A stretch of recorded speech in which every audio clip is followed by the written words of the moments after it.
Dining is a big part of any trip to Disney and it can make or break your day. So today I'm going to let you know the best restaurants in Disneyland Paris and which ones to avoid so that you can have amazing food and great dining experiences and then skip over the ones that don't give you value for money or just aren't that great. My name is Sophie from Most Magical Guides and I make planning videos giving you lots of tips to help you plan your trips to Disneyland Paris and Disney World, and I also do vlogs of my own trips. So if that is something you like, make sure you hit that subscribe button down below and the bell notification so you know whenever I post a new video. So I am going to start with Disneyland Park because this is the biggest park at Disneyland Paris and therefore has the most amount of restaurants and is kind of the best place to dine if you're in the parks. Now my ultimate favourite meal that I've ever had at Disneyland Paris was at Auberge de Cendrillon. I'm pretty sure I mispronounced that every single time. This is the Princess Character Dining Meal right next to the castle and it is excellent. Here you get a 3-course meal, but because it is a fine dining location, you also get an amuse-bouche, and I got a non-alcoholic cocktail included in the price. Now this is the most expensive meal at Disneyland Paris at €79, but I was so impressed. I went in thinking this is going to be like a once in a lifetime experience. I've never done it, I've never dined in this location, and I'm going to meet some princesses, so I'm just going to go and I'm going to pay the cost. But I have to say, I thought it was really worthwhile. First and foremost, the setting is really beautiful. There are loads of really cute little touches such as the Gus Gus and Jacques on the pillars, and it does feel very regal inside. The food is so good, and not only is it very tasty, but the presentation is fantastic. When I ordered the soup, it came out with kind of something already in the bowl, and then they brought the liquid part of the soup and poured it over the top, and then the part that was solid, it dissolved, and the presentation was stunning. So not only were you getting great food, but you also got a little bit of a show. I am vegan, so it was really nice that there are now 3 vegan options, and the great thing about this is no matter who you are dining with, whatever their dietary needs are, a lot of people are now catered for at Disneyland Paris, which is fantastic because it means you can dine almost anywhere. The reason this restaurant is famous is because of the princesses that you get to meet. I have to say it was absolutely amazing. You didn't get like a 1-sentence greeting and then a photo. You had really meaningful, fun interactions. I got to meet 4 Disney princesses. I met Cinderella, Ariel, Snow White and Sleeping Beauty, and they were all fantastic. Something I was so blown away with is all of the princesses spoke French, English and Spanish. So when they would go and greet a table, they would find out what language those people spoke and they could speak to them in their own language, which is incredible, particularly if you have young kids, because then it keeps the illusion alive that they're actually meeting the real princess. So I want to give a big shout out to these multilingual talented princesses because it was so incredible to watch. So the reason Auberge de Cendrillon is one of my favourite restaurants is because it has everything. The food is really great, the interactions are fantastic, and it's a beautiful setting. It kind of has everything you want and it feels super Disney as well. A reason that the character dining can be a really good idea is because if you want to meet the princesses, usually you can go to the Princess Pavilion, but the queue is almost always over an hour, sometimes 2 hours, so it takes a lot of time up. And then you only meet 1 princess, whereas at a character dining meal, you get to meet all 4 princesses during your experience, which is great. So it can be a really good thing. If you are a big fan of princesses, this is a really fantastic way to not only have a great meal, but to meet 4 princesses all at once. Another great restaurant is Silver Spur Steakhouse. Now this restaurant is opposite Big Thunder Mountain, and I have eaten here quite a few times with lots of different people, and every single person has always enjoyed their meal. Of course it is famous for its steak and meat dishes, but as a vegan I was really impressed with their vegan options as well. The salad was so good as the starter, and I went on and on and on about how amazing it was, and then the main was absolutely delicious. And in fact the meat that is served with the vegan meal was so realistic that I had to check 3 times it wasn't actually meat. This restaurant serves a set menu, so you can choose either 2 or 3 courses, and then you can just pick what you like to eat. There is a lot of dishes on the menus that are popular like all around good dishes that a lot of people would enjoy. So this is a really, really good option when you're in Disneyland Paris. So those are two really great table service restaurants in Disneyland Park. But let's talk about quick service, because this is a really convenient and handy way to dine in Disneyland Paris because you don't need dining reservations. And it's something a lot of people go and do whilst they're there. So let's talk about the best places you will find in Disneyland Park for quick service dining. One of my personal favourites is Fuente del Oro. Again, this is near Big Thunder Mountain and it serves a range of burritos. They are so tasty and so good, and also quite a large portion. They're around €11. So for a quick service meal in a theme park, that isn't too bad a price, and the portions are quite big. You can also get sweet treats here like churros. So if you love everything Mexican, do not miss this restaurant because the food is super, super excellent and for a really great price. Another quick service restaurant that I highly recommend is Toad Hall Restaurant. You will find this in Fantasyland next to Peter Pan, and here you can get British foods and particularly fish and chips. The food here is unbelievably good. I actually got the vegan fish and chips and it was so realistic. I cannot big this up enough. Everyone I know that goes here always has a great meal, and for a quick service location, it's got great prices, amazing food, and that's what you want. Of course, not all restaurants are created equal, so I would say these are the two best quick service restaurants in Disneyland Park itself. Some other notable restaurants are Walt's Restaurant, which is a table service restaurant on Main Street. Walt's is a super beautiful restaurant on Main Street. It is very much of that era, and there are loads of artifacts relating to Walt Disney, so it's a lovely tribute to him. It also has amazing views over Main Street, so if you happen to be there during a parade, you get a really great view. The menu at Walt's is based around dishes that Walt Disney himself really loved, which I really love the concept of that. I think that's really nice, and therefore it has a lot of dishes that people like, a lot of American style foods. This is a table service restaurant where you can order a 3-course meal. They also have vegan options, which was great for me. They had an amazing dessert, which was a giant cookie, and it really was giant. It was literally the size of a plate, and it was super, super delicious. The meal I had was quite rich, and if you've seen any of my vlogs, you will know I'm not a big fan of super rich foods, so this wasn't my absolute favourite, but that's just down to personal choice. I actually think Walt's is a really, really good option for people because it has food a lot of people will enjoy. Somewhere else that is notable is Captain Jack's Restaurant. The food here is good. I wouldn't say it's the absolute best, but it's definitely nice food, but the thing you're going for is the experience. This restaurant is inside the Pirates of the Caribbean ride.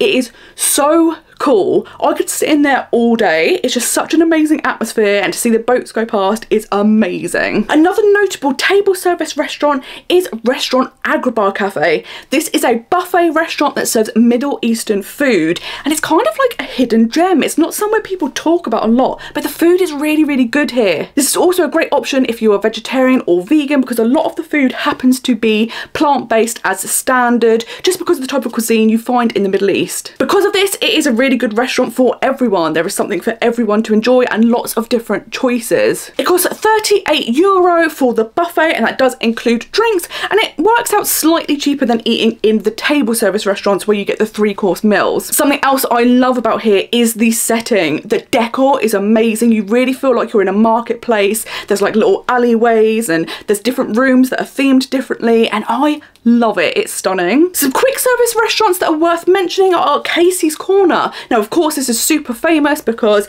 most Disney parks have one of these. It's the iconic hot dog location on Main Street. The reason it's notable but not one of my top picks is because it can be a bit hit or miss. I went one time, had really quick service, amazing food, and it was really good. It was around lunchtime and it was the perfect option for me. I then went another time just before the fireworks. It was a 45-minute queue for the food, and then it came out, it was a bit sloppy, it wasn't great. So it really does depend on when you visit Casey's whether it will be great or not as good. So because it's a bit hit or miss, I've put it on the notable section because it is definitely worth going to, and it is the iconic quick service location of Disney. But it can be a bit hit or miss. Another quick service restaurant that I really like is Pizzeria Bellanotte.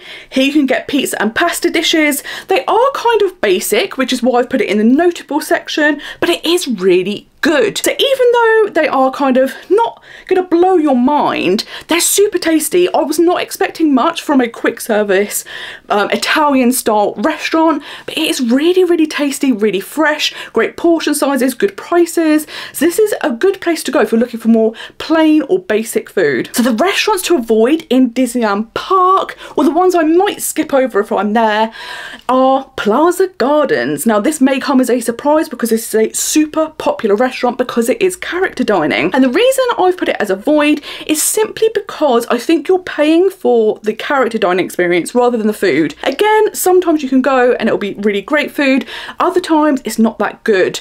So because it's kind of inconsistent and the reviews kind of have the same opinion, some people absolutely love it, some people didn't, it does seem like you're paying out for the character dining experience. Although Plaza Gardens is slightly cheaper than Auberge de Cendrillon, I think the experience and the food is much better, so I would rather pay out for the princess character dining experience than going to Plaza Gardens where you just meet different Disney characters. They do alternate, so you don't always know exactly who you're going to meet, but it is fun to be able to have that interactions with Disney characters.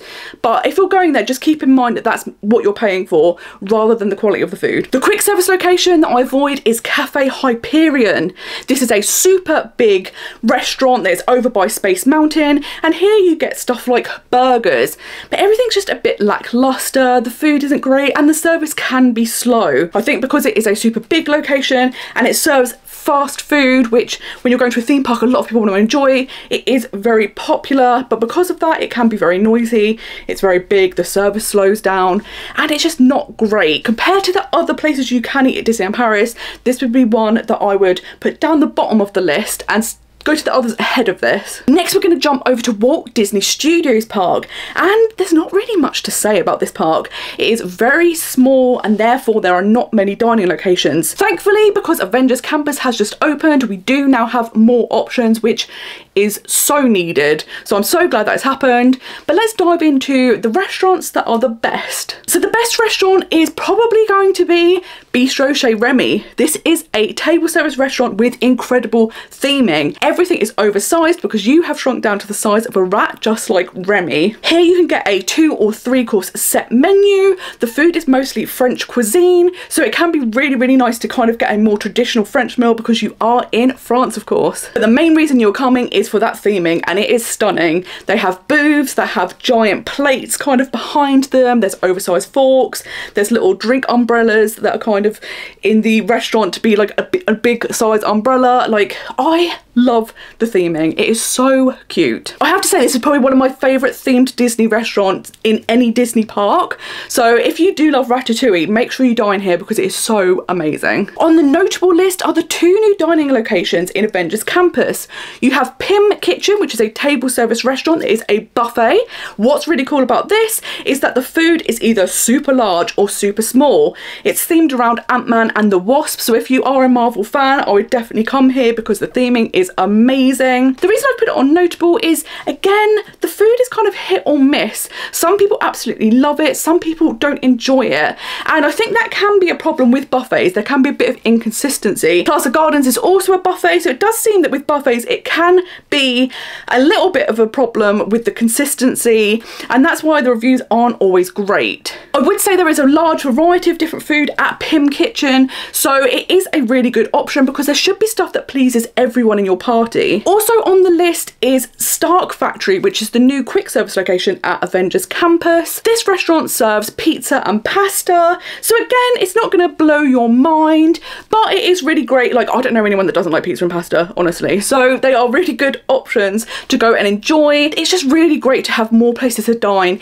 in Walt Disney Studios Park because it was so lacking before. The restaurant to avoid in Walt Disney Studios Park is Restaurant en Colossie. Now this is a super popular location, mostly because you have to walk through the main entrance where you've got shops and a restaurant, and that is the restaurant you will see. So because everyone's seen it, they tend to head there. But the food is just not great. It's very lackluster. Again, it's very similar to Cafe Hyperion, and the food on offer is very similar. Again, it's burgers, things like that. It's just not great, honestly. And again, the service can be quite bad. I ate there many years ago, and I remember the food just being like, blah. It was fine, but it wasn't any good. Last time I was there, they'd sold out of what we wanted, which might have been a blessing in disguise. But because everyone has seen it, I think a lot of people head there. So because of that, it can be very busy, but you're just not going to have the best dining experience. Some of my top tips are to make sure that you don't skip over restaurants that aren't inside the parks. If you head to Hotel New York, the Art of Marvel, there are two really fantastic restaurants there. You've got Manhattan, which is super elegant. It's a Italian themed restaurant, but the food is outstanding. If you are celebrating a special occasion or looking for a more upscale meal, this is a super great restaurant to come to because the food is outstanding. They also have Downtown Restaurant, which is a buffet serving Italian, American and Asian food. Again, it is very, very good. It's one of the better buffets. So do not skip over this hotel because the food here is excellent, and it's literally a 5-minute walk away from Disney Village and maybe a 10-minute walk away from the parks. So it's super, super easy to get to. It's also a really fun place to visit if you love Marvel. You don't need to be staying in the hotel to enter, but you can then go and look at the shop. You can see the artwork, the costumes, and then have some great food as well. And speaking of Disney Village, there are some really great places here as well. Annette's Diner is super famous because it is a really fun restaurant. It serves American food here, a lot of burgers, but it has great kind of like 50s theming. Some of the servers are on roller skates, so this is a really, really good option. My personal favourite place to eat in Disney Village is Vapiano. This is a chain restaurant serving pizza and pasta, but basically you go up, you order, they give you a little buzzer which you then go and collect once your food is ready, so everything is prepared fresh right in front of you. They also have lots of vegetarian and vegan options, so if you are vegetarian or vegan or traveling with someone who is, this is great because there's lots of different options for everyone there. The prices are also really, really good at Vapiano, so this is definitely my favourite place to dine in Disney Village. If you're looking for something a bit lighter, then Earl of Sandwich is a good choice. Earl of Sandwich has a variety of lots of different sandwiches and then sides with it, such as like crisps or wedges or cakes. And if you're just looking for something more basic or not as heavy, then this is a really, really good option, and particularly because the prices are very, very good. So I hope this video has been helpful in letting you know some of the best places to dine at Disneyland Paris. If you are looking to go into one of the table service restaurants, do be sure to book a dining reservation ahead of your trip. Dining reservations open up 2 months in advance, but if you are staying in a Disneyland Paris hotel, they will open up earlier for you, so you get that extra benefit, so definitely use that. There are tons and tons of restaurants and snack locations at Disneyland Paris. There's always loads of things to eat, but these are my top picks because I think they give you great food, great quality of food and amazing atmospheres. Thank you so much for watching this video, and until next time, I hope you have a most magical day. Bye bye.